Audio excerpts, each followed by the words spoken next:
I've got a confession to make. I need to get this off my chest. As a business owner, we all make mistakes.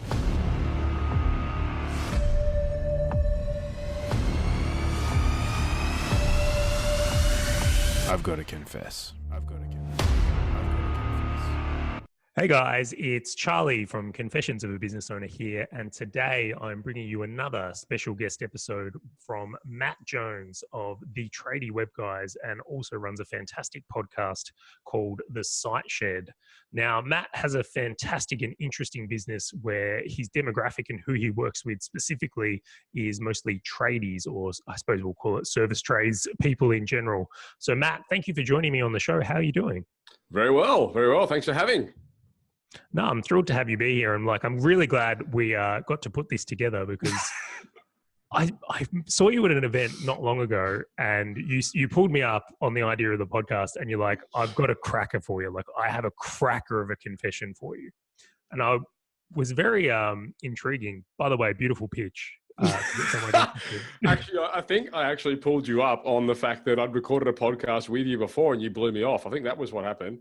We can get into that story shortly as well, because that's an important one to tell, but very entertaining one. We've actually, we're going to get into it, but I won't pull up on the confession. Let's loop back to there. So very interestingly, I actually did, how long ago was this? Maybe. Man, it must have been 2016, I reckon, towards the end, like maybe somewhere around there. Because I remember I was in Byron Bay and you were somewhere.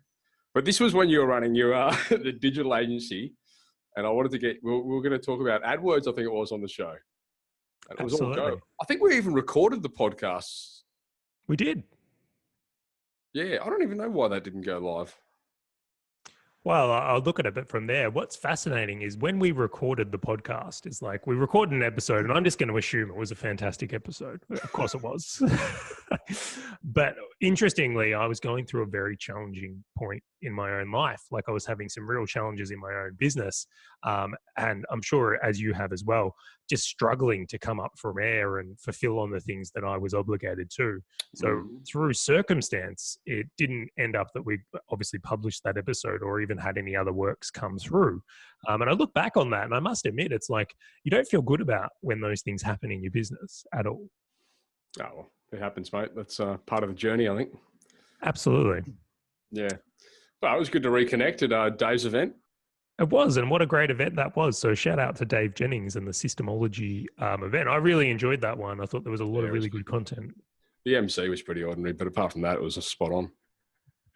Just for reference, I was the MC on that day. Now, for those of you who don't know you, can you tell us a little bit about your business and what you do? Yeah, sure. Well, I'm originally a plumber, actually. So I'm one of those many, which I've coined the plumberpreneurs. So I've got a few colleagues and friends that have sort of started as a plumber or a tradie and segued into other industries. And it's actually kind of part of the messaging, especially through the podcast and what we try and teach and educate to, up and coming tradespeople or whatever. It's not where you start is not always where you end up. And, you'll be amazed how many doors going into a trade can open for you. And so as a result, I started as a plumber digging holes, and now I've got a digital agency and Australia's leading podcast for trade business owners and all this kind of stuff. So, we have a company called Tradie Web Guys, and we do websites and marketing solutions for trade businesses. It's specifically for trade businesses. And a lot of people say to me, are you freaking crazy? Why the hell would you do that? Like, tradies are the hardest people to work with. And I say, no, they're the best people to work with because I can speak their language, and we've niched down really hard with that. We've got a lot of traction there, and it's great fun. We've got some really good clients, and we have a good time with that. And then so through that journey, we're getting heavily involved in the education space. I was presenting at the Department of Education down in Canberra, and I was speaking at TAFE New South Wales and all this kind of stuff.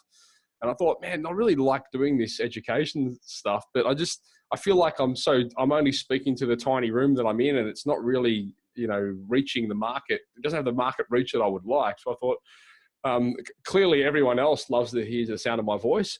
So why don't I start doing a podcast? So that's what happened. I started the Site Shed podcast in February of 2016. And yeah, it's basically purely a free education platform for trade business owners. It's a place they can come get resource, information, community network, all that kind of stuff specific for their business. And yeah, we've got this amazing online community, which I'm sure you're going to share in the show notes.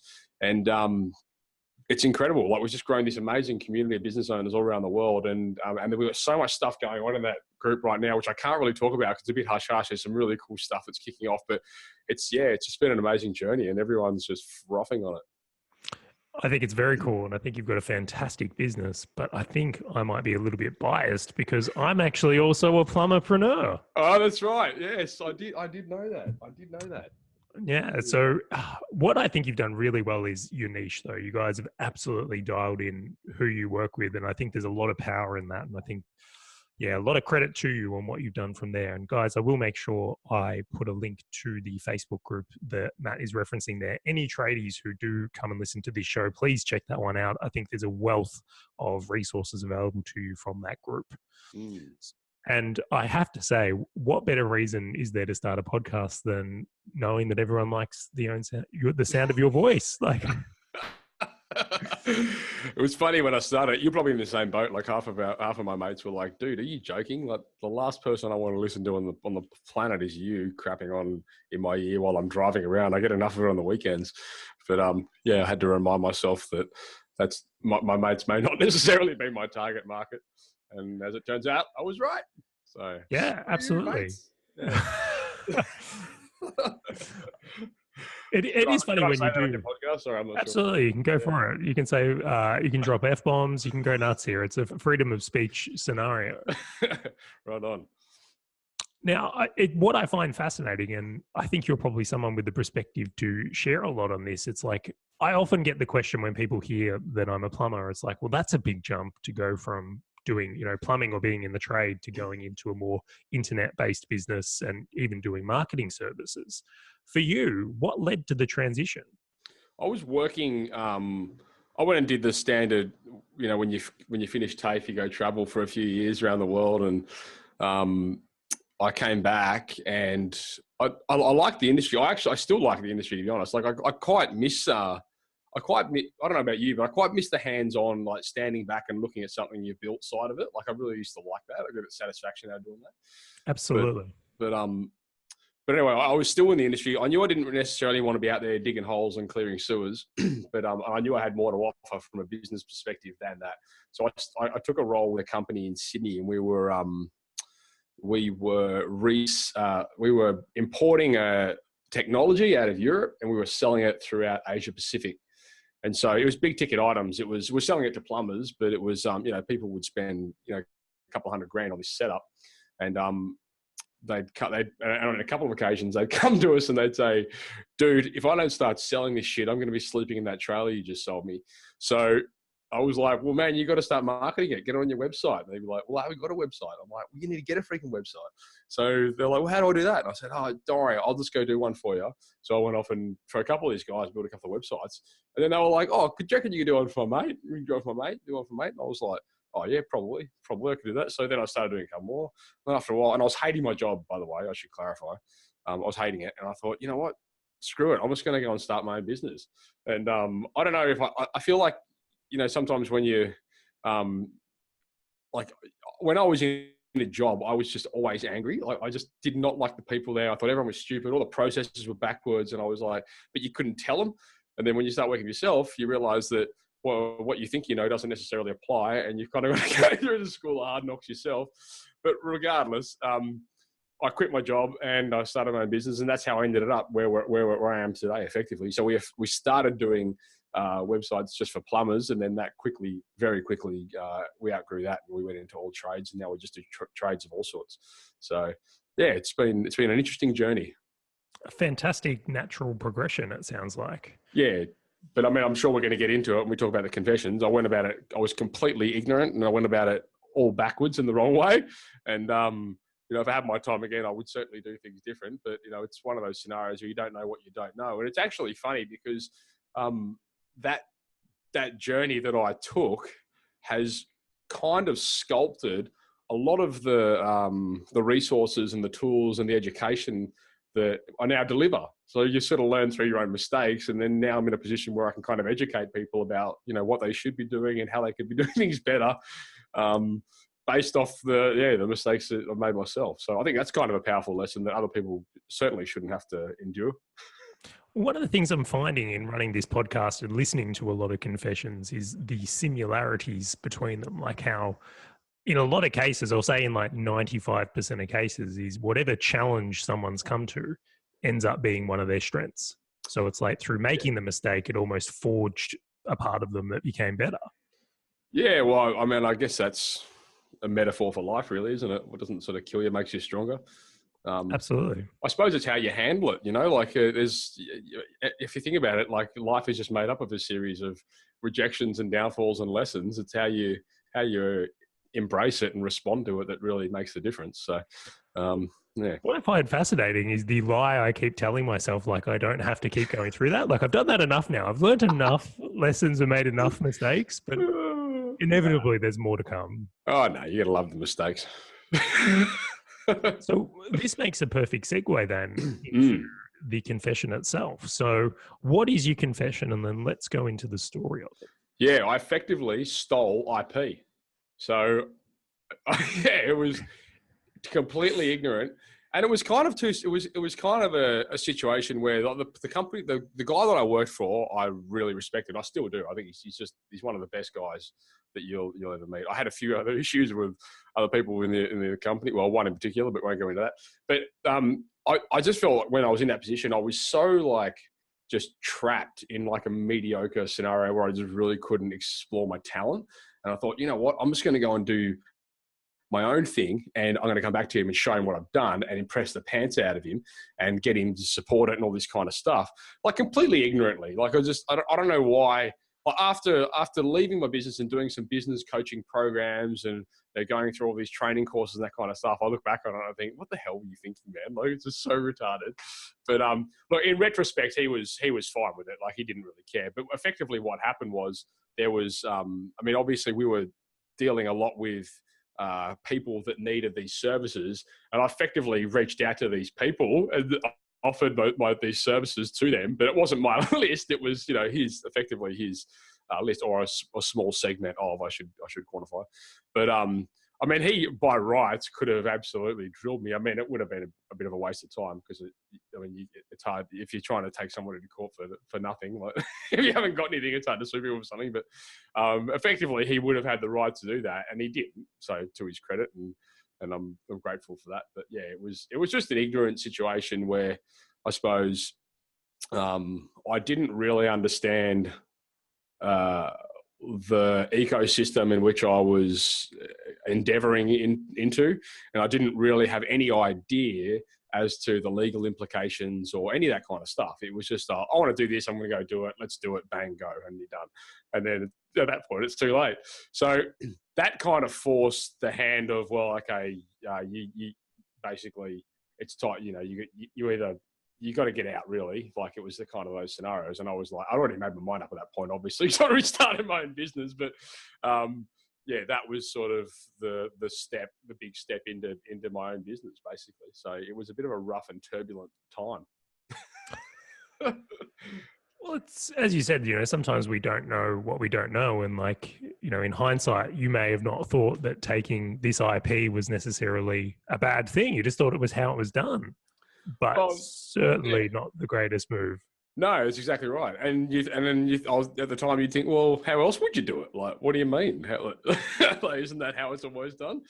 And so I suppose, off the back of that now, like we're really, and after learning, about this mistake and what a silly thing it was to do, then I became really conscious of it. And I thought, okay, well then how can I stop people from sort of making the same mistakes?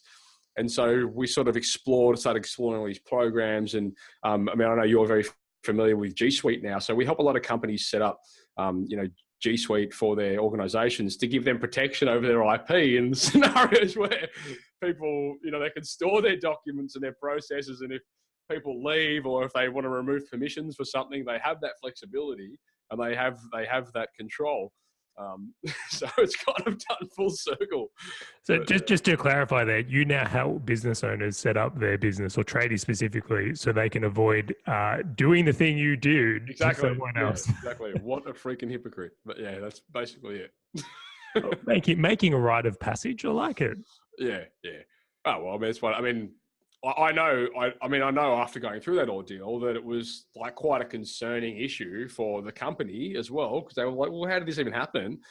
And so, like, and you kind of see it from both ends then, and you think, oh, okay, well, yeah, that was stupid. I had no idea what I was doing, but I did it. And then looking at their end, they're like, well, that was stupid. How come we let him do it, kind of thing?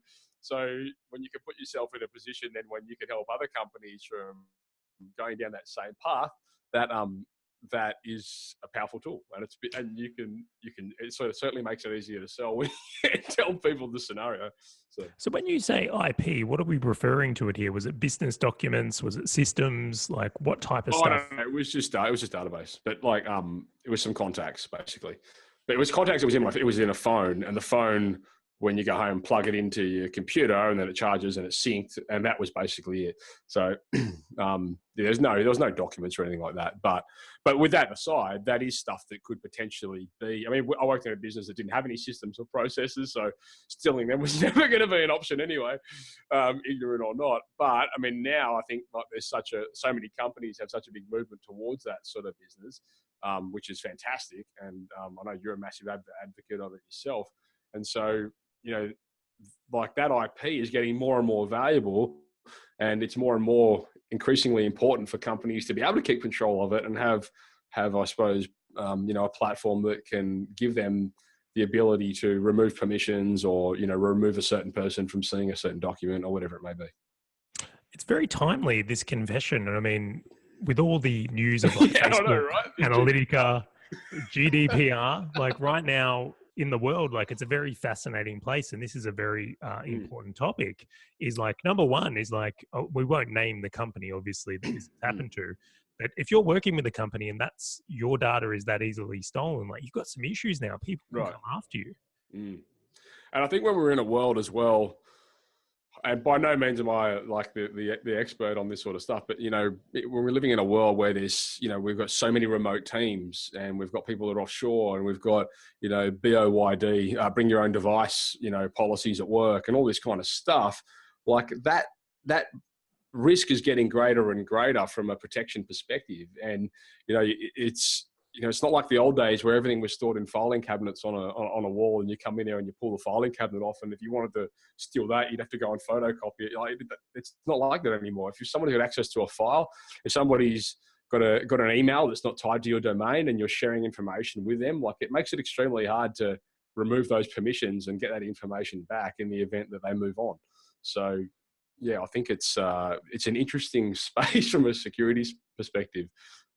Well, this kind of loops back to what you were saying earlier. Like, this is an opinion, obviously. I'm not going to say this is the way, but like as a business owner, I certainly believe we all need to be using things like G Suite. Like, there are things or measures you can take in an online world that can make a difference. And it also feels to me, it's not such a big deal these days, but it's like, I never used to back up my computer. And then there was one time where I lost a computer and there was things on, I needed it. Sure as shit after that, I backed it up all the time. I mean, clouds changed that well, but it's like we're almost in the same category where it's like, you never feel like you need to protect your email until you really need to protect your email, and it can hurt.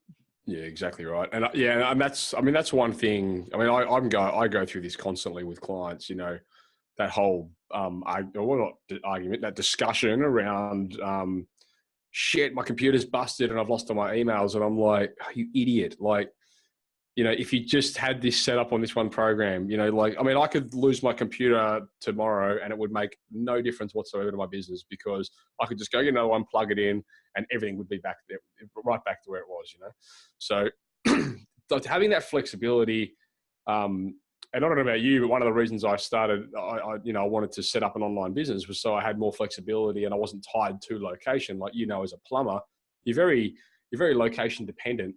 It's hard to sort of, operate your business from somewhere else in the world as a plumber when you actually got to be physically there on the job, But so that was part of the appeal for me. So I was already in that mindset. Okay, everything's got to be cloud-based. Everything's got to be up there. So I don't want to have to be dependent on any devices or any one computer or office servers, Shutter, or, any of that sort of garbage. So, yeah. No, I completely agree. And I'm much the same. I think I was fascinated. I got a new phone recently. And what blew my mind. What'd you go for? I went for the iPhone, the newest one, the X. The X, you went it, did you? Yeah. Went it. And I do like it, I will say as well. But one of the things that was fascinating was how quick the changeover was. Like in 15 minutes, I reckon, from backing up my device into the new one. I was like, this is the exact same phone. Yeah, it's insane, isn't it? No. And I think, that's where Apple get you with that ecosystem, because if you look at the technology, it's pretty much outdated when you compare it to some of these other devices. I was playing with one of those Pixel phones the other day, and I was like, wow, this is incredible. So I don't know. I don't know if the innovation's there these days from our friends over at Apple, but I'm the same. I'm sucked into the ecosystem. Everything I own is Apple. So I'm like, oh, I'm not going to go buy an Android, am I? Why would I do that? I've got my phone, my computer, my iPad, everything connects. I was going to say, and you're onto the watch now? Or I do not do watches, and I certainly would not do that watch. No, I'm not. I may do that watch. There's that. The irony is I'm sitting here right now and I've even got my Apple. I see that. Yeah, you're a fanboy. I am in. And look, in all honesty, they've looked after me really well. Everything I do on Apple stuff, I can't argue against. I still think it's worth it. Yeah. No, I agree. I think the computers and stuff are great. I just feel like, they went through that stage where they were so innovative and creative and they were just setting so many pathways and all this sort of stuff. And now I feel like everyone's creeping up and they're still sort of hanging on to the ecosystem conversation. But anyway, it is what it is. I'm not talking about that. Apple was the rebel brand, right? It was the as they came up, it was they were the the outliers. This was this little company that was a bit rebellious, a bit underground, bit of an interesting upcoming. They had jobs and everything, and now they're the juggernaut. So they're the mainstream, and it feels like all these other companies are now the new Apples. Yeah, that's my perspective, anyway. Yeah, that's it. It's kind of, I don't know. I just feel like as well, we're sort of moving into that space now where there's so much open source information, and especially from technology perspective, there's so much open source and they're still sort of hanging on to that, they're like, nah, we're not open sourcing our stuff. And you're like, come on, man, it's 2018. Give us your shit. Absolutely. So I want to dive into it from here though, because it's you've got a wealth of experience with working with tradies, especially on marketing and web stuff from there. So I wanted to kind of dive into a few questions for your perspective, if that's all right. Far away. So when you look at the trade marketing space at the moment, what do you feel like is I'm going to go with this from a different perspective. What do you think the biggest mistake tradies are making when it comes to web and marketing these days? Well, it's funny, we get a lot of people who come to us and they're in that churn and burn mentality. Okay, so it's very much, you say you're an emergency service plumber, you're an emergency service electrician, whatever it is, and they're very much need more leads, need more leads, need more leads, need more leads, need more leads, which is true to a degree. However, what they neglect as a byproduct of that mentality is looking after the customers they've already got, and the customers that are typically already qualified, right? So these are people that have at some stage pulled their wallet out and paid with their hard-earned money. And so that person is in a different bracket to a lead that you're marketing to from a cold perspective, And we see it all the time. You get these companies that have got a database of, 20-odd thousand people, and they're wanting to run AdWords because they need more leads, and they've never once even tried to engage with the list they've got.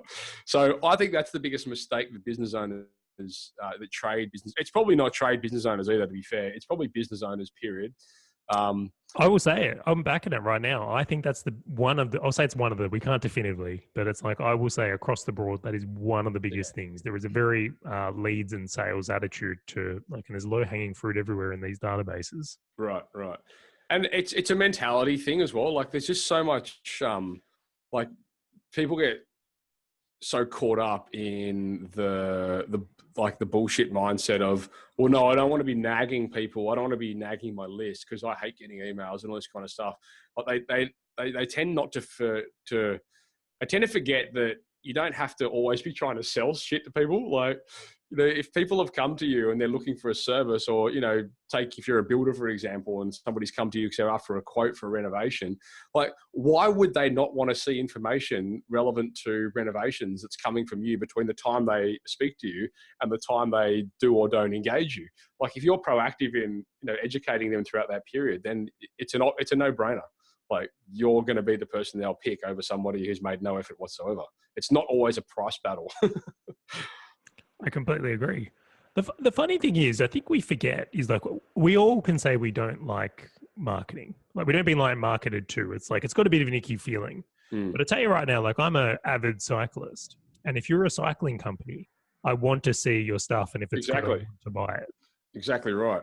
And so, put that on a macro level. Like, you're looking at putting another level on your house, right? And you're looking at, like, you're talking about the difference between a $4,000-$5,000 bike to, $300,000 home renovation. Like, there's, like, people want information. They're coming to you because you're like, be the expert, give them what they want. And you would only have to look to the TV ratings or the shows that are made on TV to see that people are hungry for that stuff. Like, think of the success of shows like The Block. Yeah, that's true. Yeah. The Living Room, or all these ones. Like, clearly there's people out there that definitely want that type of information. Yeah. So, I mean, the disconnect and the bottleneck in a way as well is taking the business owner from the dude out on site swinging hammers to the guy that's then putting the marketing hat on and effectively trying to promote the business and educate his customers, because it's kind of two different roles. And I admit it's not always a comfortable position, for people that haven't done it before, to step in front of a camera or to start talking about things that, you know what I mean? Like, it's uncomfortable and they don't like doing it. But the reality is, if you're trying to stand out in a room of people that are all jumping up and down and screaming, then you've got to do something different, right? So, there's creative ways to go about it, and being innovative in the way that you approach those sort of things can be the definitive point between the customer effectively choosing you or one of your competitors. Absolutely. And this is where I think you've probably nailed your unique advantage, or how you're doing things differently, is you're probably best qualified to talk about those differences because you were a tradie. I'm not sure many people in marketing would understand how different it is in that place. Or, like, as you said, it's very difficult to go out there and be, playing with a nail gun or a hammer all day and then trying to come back and go, all right, now let's do some marketing. Like, that's not the world of being a tradie. And the other thing as well, like, we put a massive emphasis on empowerment. Like, we don't want to be, and I've always had this mindset from the get-go. Like, I didn't want to be one of those companies, and you see it all the time, I've got this proprietary platform and you can come on board as a client of mine, and you pay us $100 a month and more, whatever. And if you want us to change a single word on your website, then it's going to cost you $300 an hour and all this. Like, they just got you by the golden handcuffs. But we never wanted to be that type of business. So everything we do now is we don't have any contracts with anything. Like, it's all like they're there because we're off delivering a good service. And if they want the everything, we train them on how to use everything. We teach them everything we know. And if they haven't got the resource to facilitate it, we do it for them. Like, it's not like we're trying to hide anything. We don't try and lock them into any sort of bullshit. Like, this is it. If you want to do it, you do it yourself. Go for it. If you've got a marketing team, we'll teach them how to do it. That's fine.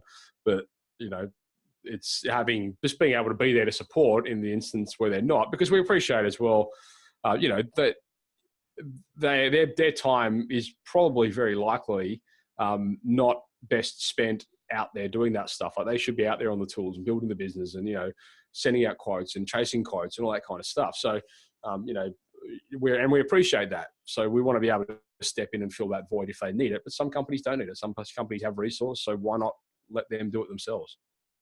Absolutely. I like that feeling, because contracts can often create a bad vibe. It's like, those handcuff scenarios, no one likes feeling that way. So, why do it? Treat our customers how we'd want to be treated. And I don't know, like, I don't know if it's really worth a bit of paper it's written on, to be honest, these days. Like, if you've got a contract, but you're not delivering on the service or whatever it is, like, why would you try and hold people accountable to that? Like, it's, I just don't understand why people buy into that stuff. I've been in that situation myself with a business organization that you and I will both be very familiar with. And it was the same sort of thing. I went through this program and it wasn't delivering. So I said, I'm not doing it. And they tried to pull the whole, well, you're in a contract, a 12-month contract. And I was like, well, you can go screw yourself because you said you're going to help grow my business and you haven't done a bloody thing. Like, I don't know. Ooh, I look, it's obviously a very fascinating topic. I really do go, like, because in that case from there, it's like, legally, and I'm not a lawyer, and I'm assuming you're not either. As if you fit that in somewhere between being a plumber and then in marketing, but obviously in a lot of cases, I can't imagine like the cost of chasing up those contracts and legal proceedings probably outweighs the expense. And then on the worst side of things is like, why do you want to work with people that don't want to work with you? Exactly right. Yeah, exactly right. And as well, like, you just be building like a relationship of resentment at the end of the day. Like it's not a very healthy working environment. So that's almost like a bank relationship then. It's like, how we feel towards our financial institution. Pretty much, yeah. Oh. Well, it's a very, it's an interesting field, the banks, because it's like when you look at that as a business model, it's like none of us really want to do business with them. We kind of feel like we have to. I'll tell you what, I'm super excited about how that industry is being disrupted now with all of this, Bitcoin, cryptocurrency, all that kind of stuff. Like I just think in the next few years, there's going to be some crazy stuff coming out that's going to really just totally flip that whole archaic model on its head for the better of everyone. And everyone's sweating on it. Like, when I say everyone, like obviously all the banks and all the big organizations that are so heavily invested in the banks are sweating on it. But it's got to happen. I mean, it's like the taxi scenario when Uber came into the marketplace. Like that had to happen as well. Like that was just a piss take. And so I think now people are becoming more and more aware. And there's a lot of clever people out there with a lot of clever tools and programs and things. So, I think it's going to be an interesting space. Well, I tell you what, one of the things I love about our world, one of the things I really enjoy is like when we get screwed over continually, a technology or a person changes that. And I'll describe a few quickly. So you mentioned the taxi industry, which is a great one. I don't know about you, but like, do you remember buying CDs? Do you remember when like it was $33 for like one CD? And it was like, Napster came along and the internet came along and burning CDs came along. And I was like, the people somehow always seem to take back their power. The flip side of that, though, and I think that's kind of, that was good for us as the consumer because we could go and steal heaps of shit and get it for free. But I think when you go back to the bands and the people that have actually spent their hard-earned money creating these albums, I think that was a big hit for them. Like I think a lot of them, and a lot of them got rocked by it. A lot of them still won't even put we were talking about this with some mates the other day, like one of our favorite bands called Tool. I don't know if you've ever heard of them. Big fan. But, yeah. Like you can't get their stuff on iTunes. You can't get their stuff on. Can you get it on iTunes? I think you might get it on. No, you can't get it on. What is it? Spotify. Like on those sort of things, they just won't sell out to it, and they just refuse to sell out to it. So I think I kind of like good on you. They're just trying to stick it to the man. But then on the flip side, of course, there's people that really want to hear their music and they can't get hold of it. I don't know. I don't know what the answer is. So that's the repercussions, though. So here's the thing: if CDs were $10 instead of 30. Would we have ended up down this path? And if we look at the taxi industry, it's like, if I didn't fall asleep in a taxi one night and a taxi driver racked up $150 fare while I was asleep in the cab and I had to pay that, even though he didn't really take me anywhere, would I be as inclined to use Uber? Yeah, I know what you're saying. I think realistically, like CDs are just an absolute pain in the ass, and I remember from the minute they came out, I was like, these things suck. They just get scratched. They have a lifetime, But I think, and now that everything's sort of on your phone, it's brilliant. I mean, it's like podcasting, right? Like everything's just available to you. Like it's right there. Like you can't even buy. I haven't seen a CD player in that long. I don't own one. I don't even know if somebody sent me a CD. I physically couldn't play it. I don't know where I don't know what I'd do with it. Well, our computers don't even have CD drives anymore. Exactly. I don't have an external one. I have an external one. I found it the other day in my drawer. I tried to plug it in and it's buggered. So I actually do not have one. And now you look at like where things are going with like USBs now. Like so now Apple's phased out USBs on their computers, and like I still don't agree with that. I think that's just painful. But like it makes you wonder like where it is heading. Like what's next? I think the problem is that where they phased out CDs, there were things there to replace it, like USBs, and then they phased out USBs with nothing to replace it.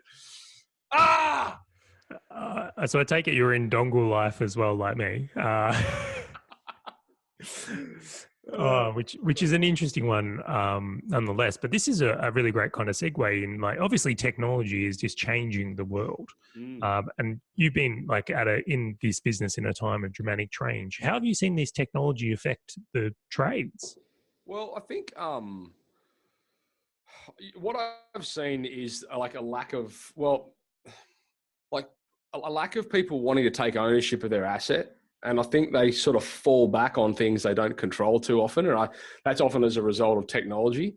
So for example, you're a plumber and you've got a plumbing business, and instead of having like putting money into building a website, you build a Facebook page and you think that's going to cut it. And we both know as marketers that won't cut it, because you don't own and control Facebook, and like anything could happen to that page, and you don't really have any control over it. And then people think, oh, I've got a Facebook page, like surely it gets traffic. Like you've got your friends and your parents on there that are liking photos that you stick up every now and then. Like it's not exactly a marketing machine.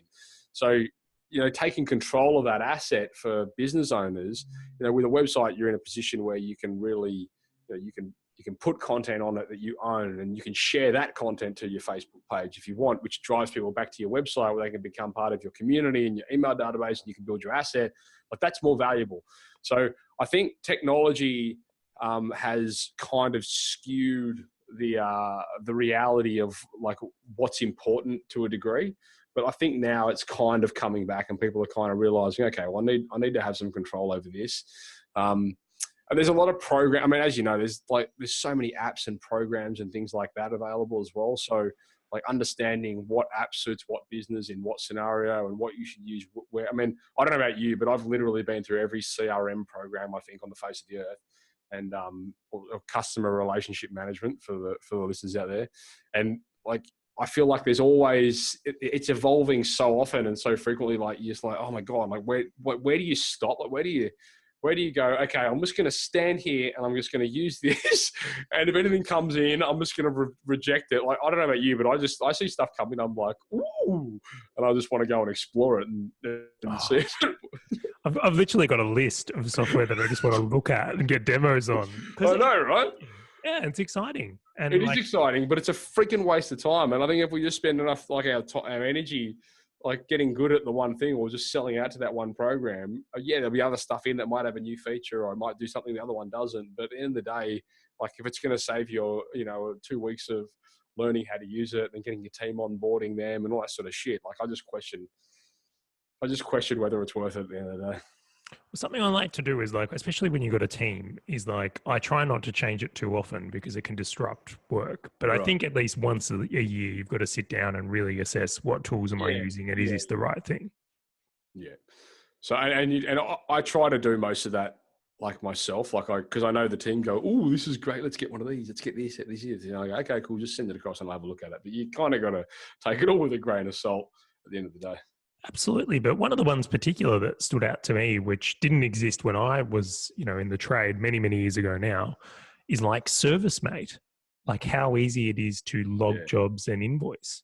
Yeah. And there's so many brilliant job management programs and project management for bigger companies, like software. Like there's so much cool stuff out there. And being able to communicate to guys the value of being able to get paid on site, like that is a freaking game changer. Like when we were plumbing, it was always a case of writing out a carbon copy invoice, leaving it with a client and then never getting paid or having to chase it up, 15,000 times. You don't need to go through that bullshit anymore. Like you just basically, it's all on your phone. Are you happy with this? Yes. Okay. Would you like to sign? Is this what you agreed to? Yes. Sign here. Okay. Good. Tick, tick, tick. Here. Sign. Here's your, give me a card. Paid. Done. You're out. It's so simple. Because you just waste so much resource chasing up debts and things like that. And it's just totally unnecessary these days.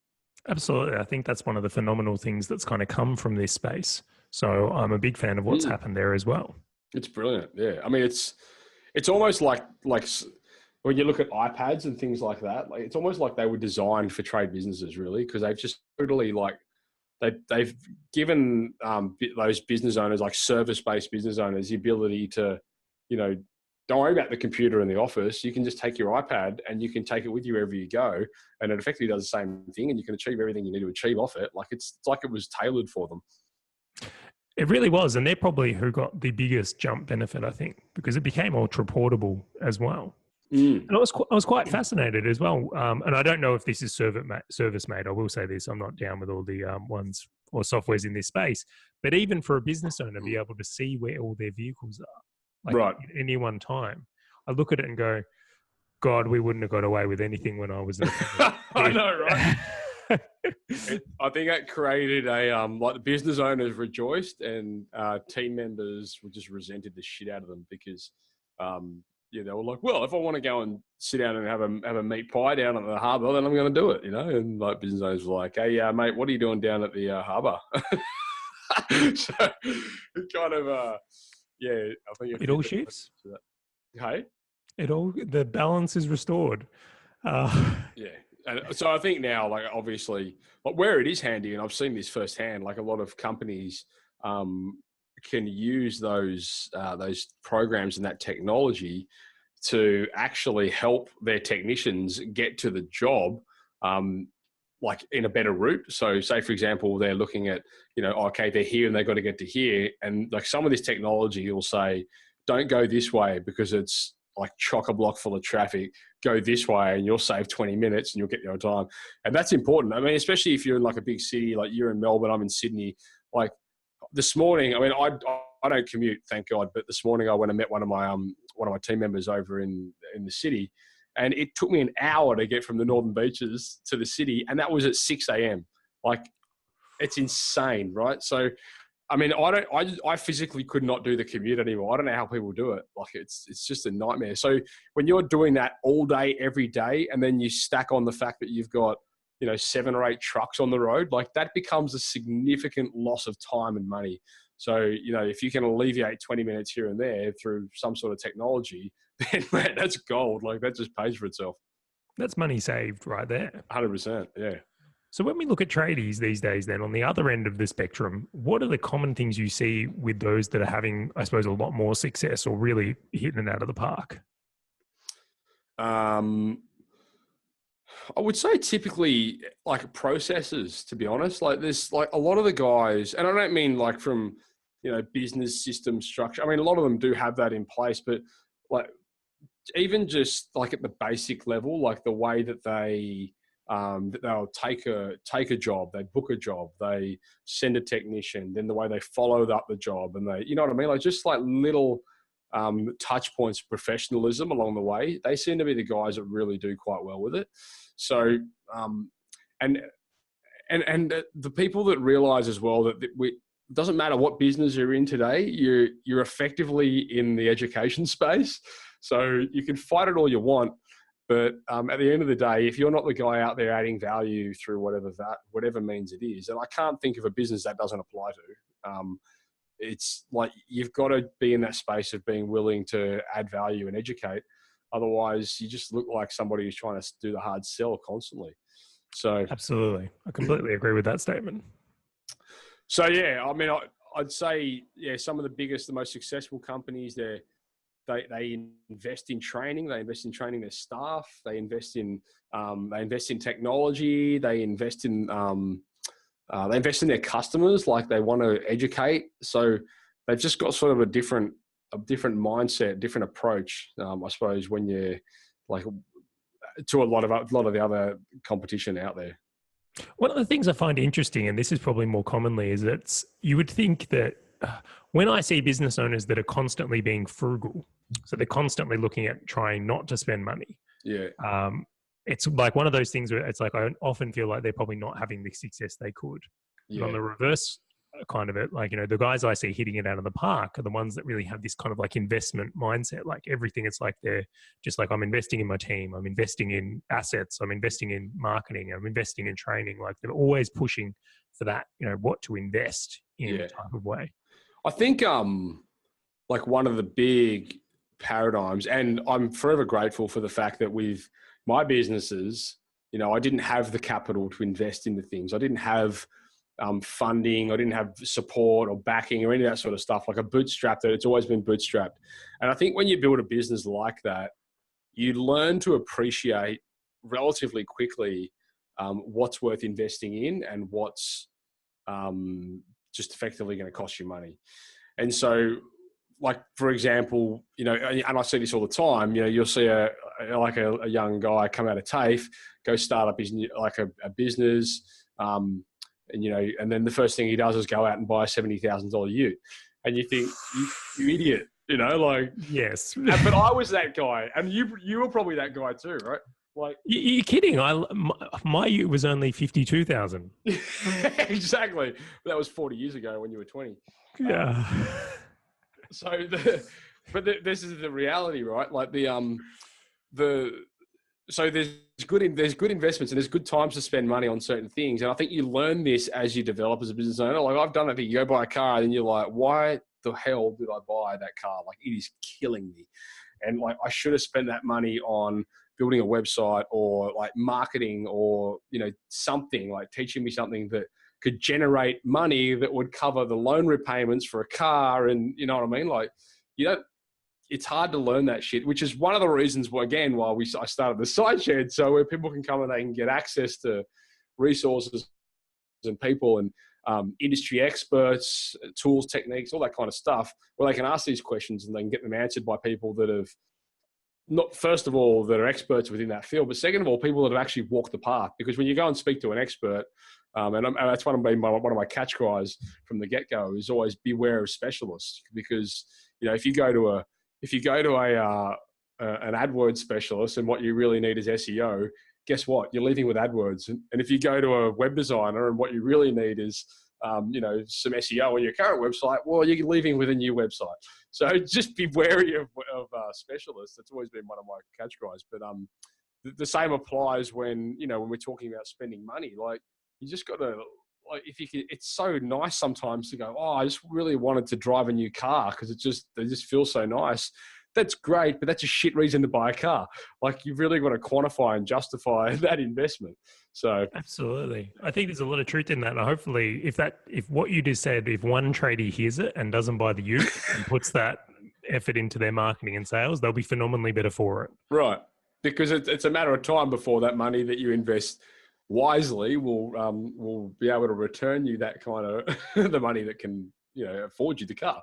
So, well, it's interesting. This is where we kind of look at like behaviors or advice of the industry standard. So when you're a tradie, and like I was there, and I'll disclose, I wasn't paid badly. I was doing all right. But it was the norm to have a ute of that quality, and the accountants would tell you it's a great tax write-off, and all these things where you almost felt like you were doing the right thing. I mean, in retrospect, I was like, that was terrible advice. Yeah, exactly right, and that just quantifies my point even more. Like, just be wary of specialists. Like, you don't necessarily need all that bullshit. You know, it's just glitter. It is just glitter. Now, I want to give your group a plug here. So if you're on the Facebook app, what you'll need to search in the bar is the site shed. Yeah, not the shite shed. No, not the shite shed. So that might actually make it more memorable. We'll get that URL as well. And if you're looking for the URL to punch in, it's facebook.com/groups/the site shed. And we'll make sure we've got a link to it from here. But that sounds like the best place people can get a hold of you. Is there any other resources or anything that is worth reaching out for? I might even just plug your website as well. So thesiteshed.com is definitely some great resources on there. And then tradiewebguys.com.au, another fantastic resource for all the tradies out there. Yeah, it's they're the best places. You can get me in all those places. I'm pretty active in the Facebook. Well, I'm very active in the Facebook community, and yeah, I mean the site shed itself. So I don't know if you're a podcaster, good, and you're interested in that sort of stuff, then go check it out. It's available wherever you'd listen to consume your podcasting media. So that's across all podcasting platforms and whatnot. And that's the site shed. That's consistent. So if you search that anywhere, you'll find it. Brilliant. Well, that brings us to the end of this episode, but there's so many lessons and great stuff in here. I mean, what's fascinating to me is like a lot of what you've just spoken about doesn't just apply to tradies. Like these lessons are across the board.